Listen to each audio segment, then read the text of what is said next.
नींद लग गई थी मालिक, तो गाड़ी पलट गई है रास्ते में थोड़ा सा।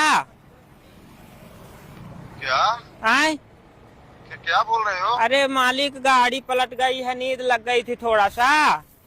हाँ। हाँ तो मालिक यार वहाँ थोड़ा सा पैसा वैसा भेज दीजिए, और कुछ उठवाने के लिए वो क्रेन व्रेन भेजवा दीजिए। हाँ। हाँ मालिक, गाड़ी तो कहाँ पलट गई है यार? यही कैसे? हाईवे में बिहार में हाईवे में पलट गई है। बाकी चोट वोट नहीं लगी है, सब सेफ है। अरे चोट वोट तो ठीक है ना, हम कुछ बात कर रहे हो तो जानता हूँ कि नहीं लगी होगी, पर गाड़ी में कितनी चोट लग गई?